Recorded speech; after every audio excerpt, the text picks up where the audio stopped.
don't know if this is a 20-minute set we're going to do, folks. So. Excellent. Good stuff. Thank you, Wolf. Mr. Robbie Taylor, can you imagine that much sound comes out of such a little man? All right, come on. Is this not the best show in town? Let's go. My next guest, you may remember, RD and his shoelace. Mr. RD Armstrong, he's a poet from Long Beach, California. His books include Fire and Rain, Volume 1 and 2, El Pagano, and Other Twisted Tales, On Off the Beaten Path, and most recently, E/OR, Living Amongst the Mangled. Ladies and gentlemen, live from Long Beach, California, RD Armstrong. Let's give it up. Stage is yours, brother. All right, thank you. That was a great set. Thanks, man. I was told that you were a blues musician, though. I was waiting to hear some blues. That's next step. Okay, next step. All right.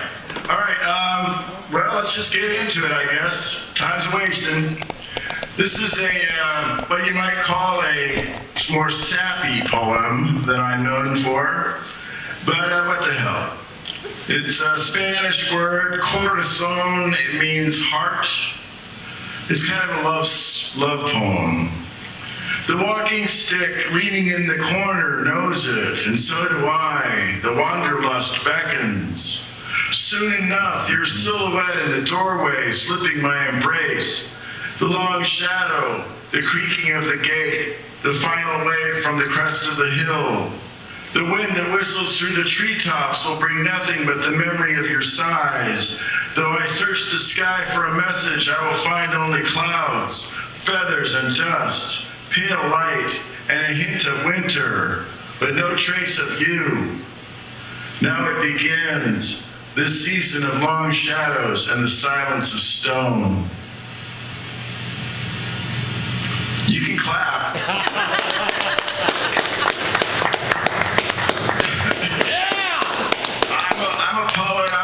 I'm a mic whore, so, I need validation. So, please serve my addiction.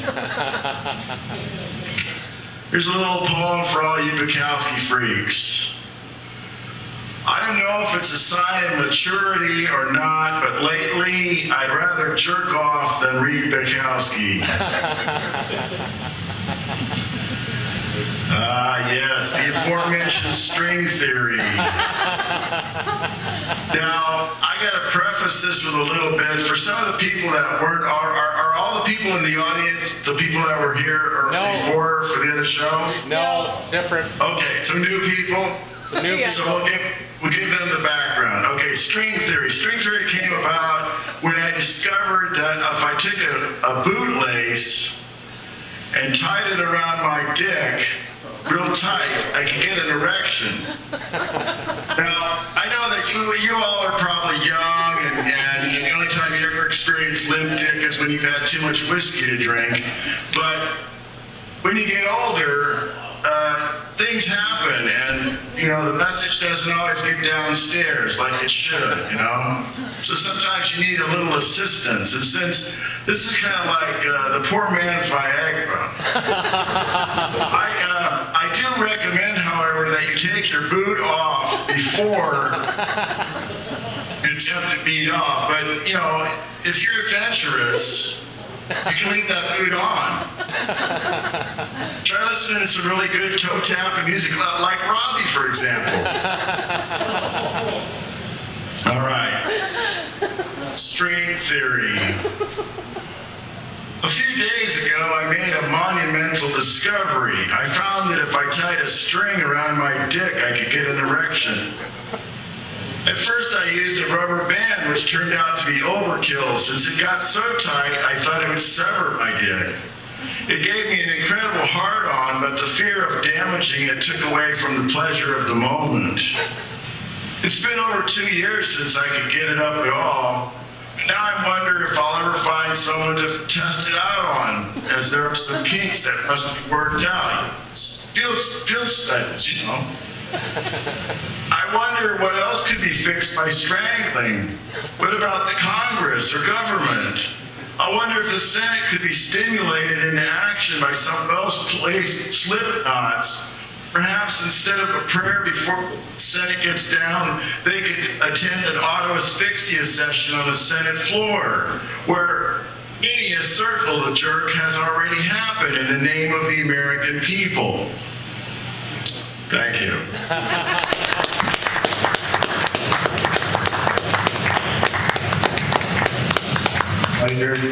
You're too kind, or you're either that or you're too drunk.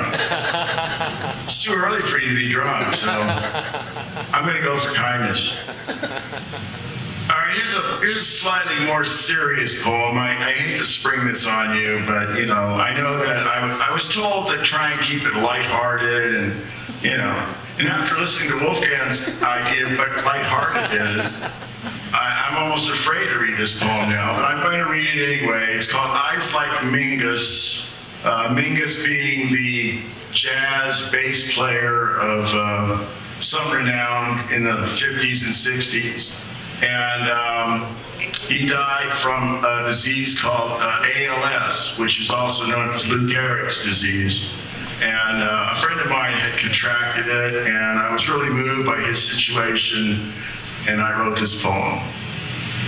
Eyes like Mingus, eyes like flint, like flecks of coal, like shiny bits of starless sky trapped in the ruins of a slag heap. Eyes like molten steel, sullen and angry, piercing, a bullet finding its mark, like a jaguar, passionate and alive, yet hating the trap, pacing behind the bars like a skeleton trapped inside the mind behind. Eyes like Mingus, like goats caught in the net, like a grid of notation, like Mingus in shamanic Mexico, trapped in a chair, no strength to grip, no fingers to coax notes, no feet to stand up and count with, no time, no signature. Eyes like concrete shattering, like glass splintering, like the wrecking ball slap, like voltage unregulated, like a passion laid bare to the gallery scrutiny, like a madman's frothing nightmare, like the inexplicable accuracy of random fate, like a shot to the gut, like Coltrane's favorite things, like things still. Eyes like an empty glass staring bug-eyed into space, upturned and dispassionate, like a dream lost in the stars. Eyes like Mingus, silent but never silenced. All right. Go team, go. All right, here's another one that's slightly, it's also serious, but it's a little more, you know, I think you'll be able to relate to it. It's called On the Margin.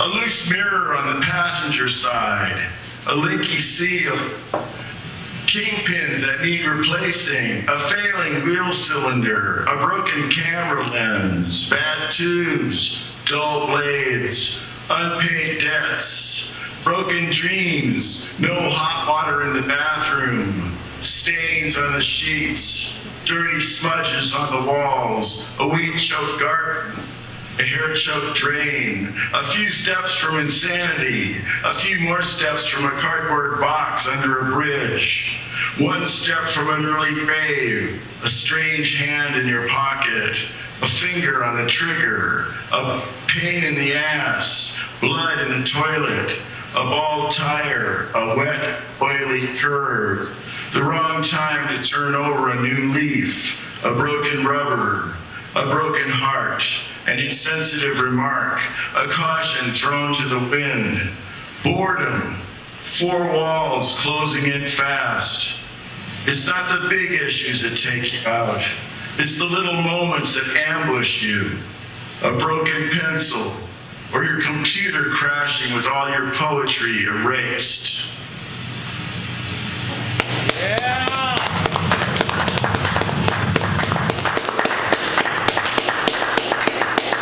Time to uncork something. Cheers, brother.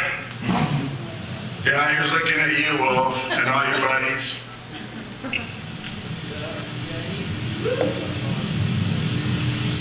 Oh yeah, nothing quite like warm beer.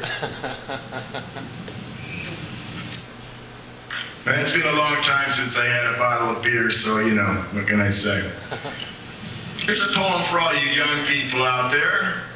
Hope you'll take this to heart and, you know, go home and, well, you'll figure it out. It's called Mozart at 22. My life sucks, man. He was 22. His hair was cut like the Dutch boy and dyed jet black. His overcoat covered ragged jeans and jack boots, leaning against the lamppost, bumming cigarettes from passers-by. A group of young men milled around him, muttering their agreement with his wisdom and profound insight. He was 22, and life was passing him by. He looked dejectedly at me. Why can't I be like you, man? 22, and he wanted to double his grief. In parts of Eastern Europe, old men of 22 were manning the barricades right now, even as we stood on a corner in the midday sun. Mozart at 22 had already lived 2/3 of his life. Rimbaud at 22 had given up poetry, been shot by his ex-lover, and taken up gun running. My whole life is totally fucked up, man. He lived in a small, neat studio apartment just down the street. When I was 22, I lived in a roach-infested hole of an apartment in East Oakland. My girlfriend was two-timing me with a baseball player and booking herself on an all-expenses-paid trip around the bend. The Blue Meanies were gassing kids on Telegraph Avenue, while Nixon and company were looting Vietnam, raping our faith in authority, and pillaging the federal government. Now this kid, this 22-year-old, this angst-ridden, lost soul wants to be like me, living the easy life. 1/10 of my entire life equals his adult life. His life is a little fart compared to the brown, crusty, foot-long floater of a turd that is mine. 22 years old and it's all over except for the screaming and crying. Rest easy, kid. It's always darkest right before it goes completely black.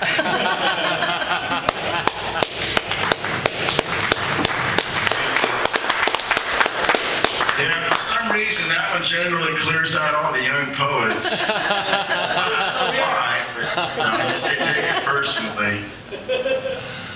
All right, this is an untitled poem. It's from my first book, Fire and Rain, Volume 1. It's untitled, obviously. I was sitting in a bar the other night watching my back when a drunken woman with sad eyes accosted me. She wanted to know if I liked her enough to take her home. I declined. She sat down and talked about redemption, forgiveness, and Jesus Christ. I thought, will this never end? Later on, her boyfriend, a plumber by trade and an alcoholic by profession, joined her and I. And then he talked about his family and forgiveness. And Jesus Christ, I thought this will never end. And then salvation arrived in the form of a yellow cab. All right. Right on.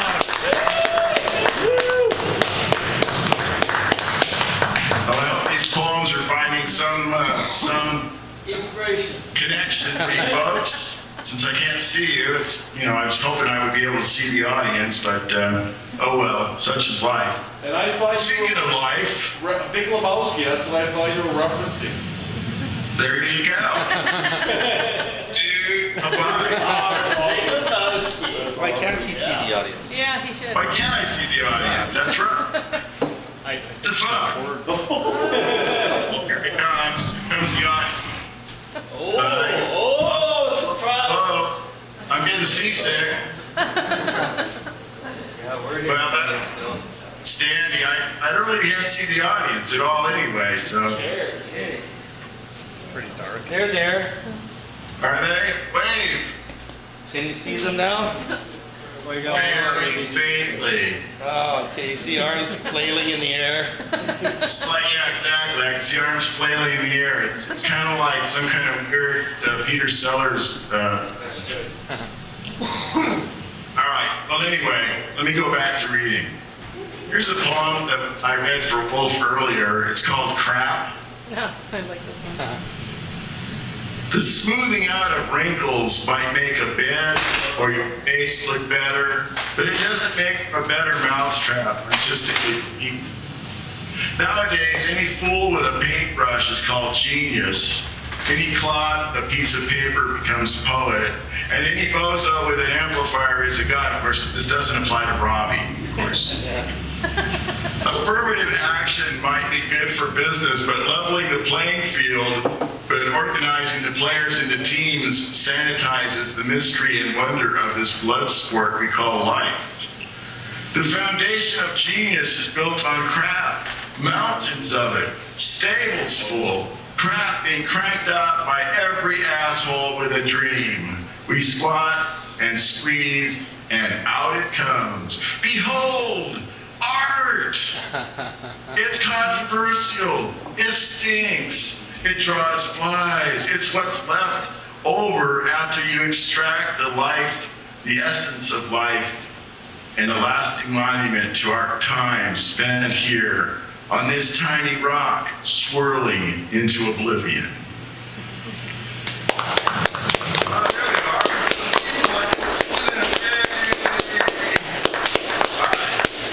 It's nice to see you. Well, let's see. There's 1, 2, 3, 4. 5. Yeah, there's only 4 people. 5, 6. Okay, everybody in. We're showing hands more than once. That's our fair. All right. Well, anyway, thanks for coming out and experiencing this very strange phenomena that we're in. And let's get back to the poetry. I think I have 2 poems left. And then we go on a break, which is good. All right, this poem's called Crazy. The shoreline at the foot of the cliffs calls me by my real name, my true name. Calls me at night, late, when I'm getting ready for bed, or sometimes during broad daylight when I'm on a break and distracted, not thinking. I hear the call. It isn't a human voice or the call of nature. No person speaks my name. Not even the voices in the walls speak to me anymore, nor do the parking meters or the alleyways. Sometimes I hear my name, but no one is there when I look. No one is there.